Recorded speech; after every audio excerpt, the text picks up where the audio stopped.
మాట్లాడతా. హాయ్, నమస్తే మనీష. హలో, ఎలా ఉన్నావు? ఇంత బ్యూటిఫుల్ గా. అదే చెప్పాక చాలా గార్జియస్, చాలా బాగున్నావు. Thank you. ఫస్ట్ మీ ఫుల్ నేమ్ ఏంటి? Actually my name is G Manisha, but నేను పెట్టుకున్న నా పేరు ఇస్ మనీషా క్రిస్టీనా. క్రిస్టీనా ఎందుకు? లైక్ ఏమో చాలా ఫ్యాషనబుల్ గా, చాలా స్టైలిష్ గా, కొంచెం గార్జియస్ గా నా పేరు పక్కన అయితే సూట్ అవుతుంది కదా అనిపించి అట్లా అట్లా సెర్చ్ చేద్దామని అలా సెట్ చేసేసా. ఎక్కడి నుంచి? బేసిక్లీ మాది విజయనగరం, మమ్మీ డాడీ ఇద్దరు విజయనగరమే.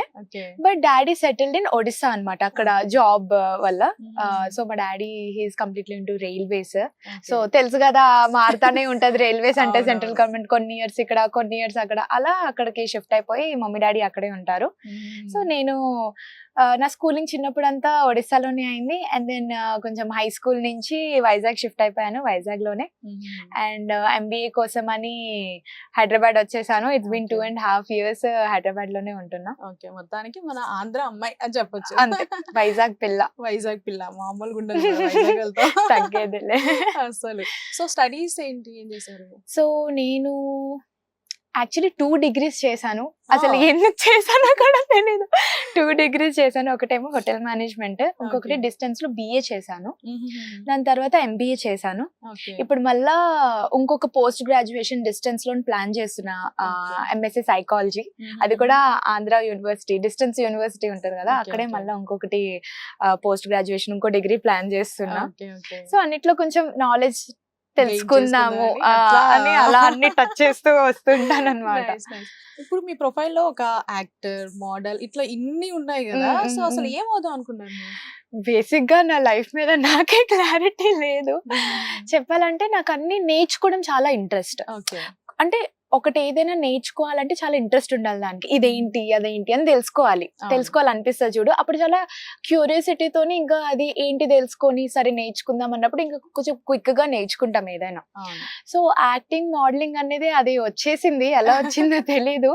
ఈ చదువు అనేది ఏంటంటే ఇందులో ఏముంటది, ఇందులో ఏం జరుగుతుంది, ఇందులో ఎట్లా ఉంటది అని అలా తెలుసుకుందాం అనే క్యూరియాసిటీతోని అలా డిగ్రీస్ చేస్తా ఉంటాను అనమాట.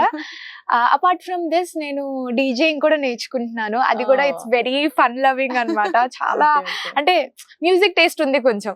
సో అలానే ఇది కూడా నేర్చుకుందాం, ఎలా ఉంటుందో తెలుసుకుందాం డీజేయింగ్ కూడా అని అది కూడా నేర్చుకుంటున్నాను. సో అలా సో ప్రొఫైల్ అలా బిల్డ్ చేసుకుంటున్నా. అదేదో ఇంకా స్కిల్ ఉంది కదా వాడేసుకుందాము, ఇంకా దాని నుంచి అవుట్ ఆఫ్ మనీ లేదంటే కమర్షియల్స్ లోకి వెళ్ళిపోదాము అని కాదు. ఇప్పుడు డాన్స్ వచ్చు, నార్మల్ ఫన్ కోసం డాన్స్ చేయడం.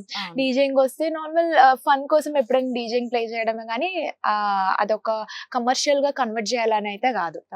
ఓకే, మనిషి అయితే ఒక మల్టీ టాలెంటెడ్ అని చెప్పొచ్చు. సో ఇప్పుడు modelling, other than modelling, actor కాకుండా అసలు ఏం అవుదాం అనుకుంది? బేసిక్ గా నేనైతే చిన్నప్పుడు అసలు నా గోలే వేరు. అసలు నేను యాక్టింగ్, మోడలింగ్ లోకి వస్తానని నేను అనుకోలేదు. అది అసలు వెరీ అన్ఫార్చునేట్లీ వచ్చాను. నాకు చిన్నప్పుడు అయితే ఎయిర్ హోస్టెస్ అవుదాం అనుకున్నా. It's a kind of service కదా, కంప్లీట్లీ ఎయిర్ హోస్టెస్ అయితే అవుదాం అనుకున్నా. ఎయిర్ హోస్టెస్ తర్వాత people basically gone in to హోటల్లో ఫ్రంట్ ఆఫీస్ గా, అట్లా అది కూడా పార్ట్ ఆఫ్ సర్వీసే. అందులో సెటిల్ అయిపోతారు అనమాట. ఓకే, సర్టెన్ ఏజ్ వచ్చాక వీళ్ళకి రిటైర్మెంట్ ఉంటది ఎయిర్ హోస్టెస్ కి. అలా ఇందులో వచ్చి సెటిల్ అయిపోదాం అనుకున్న థాట్ ప్రాసెస్ లోనే నేను హోటల్ మేనేజ్మెంట్ చేశాను. హోటల్ మేనేజ్మెంట్ చేసి అండ్ దెన్ ఒక 6 months 1 year air hostess course ఉంటది. అలా వెళ్ళిపోదాము. ఎందుకంటే చిన్నప్పుడు పేరెంట్స్ కి తెలుసు, పేరెంట్స్ తెలుసు కదా డిగ్రీ ఉండాలి ఎలా అయినా సరే. ఇంటర్ అయ్యాక నువ్వు డిగ్రీ చేసుకొని ఏమైనా చేసుకో అని. సో నేను డిగ్రీ చేస్తున్న ప్రాసెస్ లోనే నాకు యాక్టింగ్ అండ్ మోడలింగ్ వచ్చింది. అసలు నా ట్రాక్ ఎయిర్ హోస్టెస్ నుంచి ఇలాగా యాక్టింగ్ అండ్ మోడలింగ్ లోకి టర్న్ అయిపోయింది అనమాట. అట్లా టర్న్ అయిపోయి ఇంకా స్టిల్ ఇట్స్ గోయింగ్. ఓకే, మరి ఇంట్లో యాక్సెప్ట్ చేశారా ఇట్లా యాక్టింగ్ ఫీల్డ్ లోకి వెళ్తా? వాళ్ళు బేసిక్ గా అపోజ్ చేయరు, అలా అని సపోర్ట్ కూడా చేయరు. ఎట్లా అంటే బ్యాలెన్సింగ్. వాళ్ళు ఏంటంటే నువ్వు ఏదైనా చేసుకో కెరియర్ లో, నువ్వు డెస్ట్రాయ్ అవ్వద్దు, నువ్వు డెస్ట్రాయ్ అవ్వకుండా నీది అంటే మా మీద మొత్తం డిపెండ్ అవ్వకుండా, మా సపోర్ట్ తీసుకోకుండా నువ్వు ఎంత స్ట్రాంగ్ గా ఉండగలవు, నువ్వు ఎంత ఇండిపెండెంట్ గా ఉండగలవు నువ్వు ఉండు. నువ్వు ఎప్పుడైనా డౌన్ ఫాల్ అయితే you should come to us. నువ్వే స్ట్రాంగ్ గా హ్యాండిల్ చేసుకున్నంత నీకు కెపాసిటీ ఉండాలి. సో వాళ్ళు అట్లా అన్నమాట. ఓకే, అయితే ఇంట్లో ఎవరు ఫుల్ సపోర్ట్ చేస్తారు నీకు? ఇంట్లో ఎక్కువ సపోర్ట్ అంటే బేసిక్లీ మమ్మీ డాడీ ఇద్దరు సపోర్ట్ చేయరు, బట్ మమ్మీని లాగి మళ్ళీ నా వేలో తెచ్చుకొని సపోర్ట్ చేసేలా నేనే మార్చేసుకుంటాను అనమాట. అంటే తనకి ప్రతి ఒక్కటి ఎక్స్ప్లెయిన్ చేస్తా, మమ్మీ ఇది దిస్ ఇస్ నాట్ రాంగ్, ఇది మీకు అంటే కొన్ని బయట నుంచి చాలా రాంగ్ గా కనిపిస్తాయి, బట్ మనం ఎంత లోతుకెళ్తే తెలుస్తుంది అనమాట. ఓకే ఇది తప్పు కాదు, ఇది one of the way of living style అంతే అని. సో అలా మమ్మీకి అర్థం చేయించి ఓకే ఓకే అని మమ్మీ అర్థం చేసుకొని ఓకే చేసేసుకుంటాం మమ్మీని.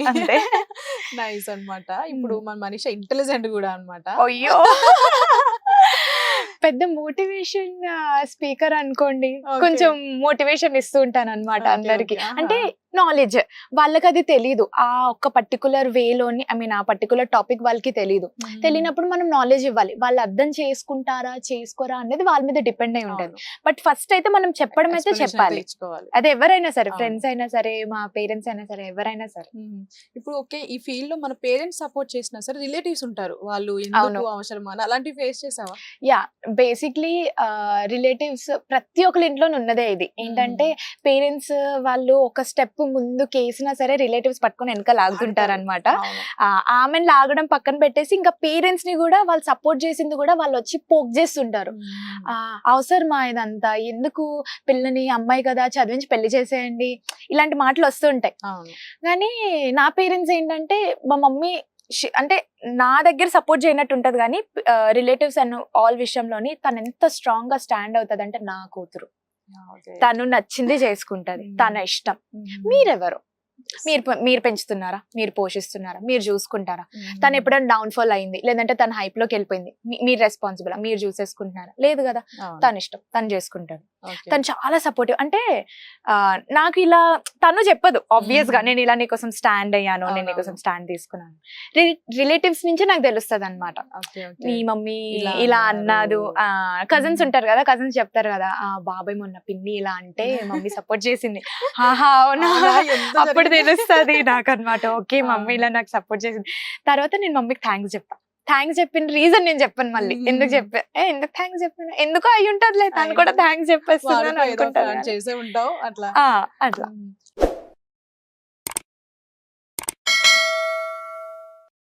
Hi friends, thank you for watching this video. ఈ వీడియో గనుక మీకు నచ్చినట్లయితే దయచేసి లైక్ చేయండి, షేర్ చేయండి. ముఖ్యంగా మా ఛానల్ 24/7 న్యూస్ టీవీని సబ్స్క్రైబ్ చేసుకోండి. ఆ తర్వాత మీ విలువైన అభిప్రాయాల్ని, మార్పులు, చేర్పులు, కావాల్సిన వీడియో ఏమన్నా ఉంటే మన వీడియో కింద కామెంట్ సెక్షన్లో కామెంట్ రూపంలో తెలియజేయండి. నమస్కారం, సాయిదంచిక మాట్లాడుతున్నాను. ప్లీజ్ సబ్స్క్రైబ్, షేర్, లైక్ చేయండి 24/7 టీవీ ఛానల్. హాయ్ నమస్తే, నేను మీ Sonia Akula. Please subscribe to 24/7 news TV. Hi అండి, అందరికీ నమస్తే, నేను Mankota Prasad. Please do subscribe 24/7 news TV. Political, entertainment and infotainment updates కోసం like, share, subscribe 24/7 news TV.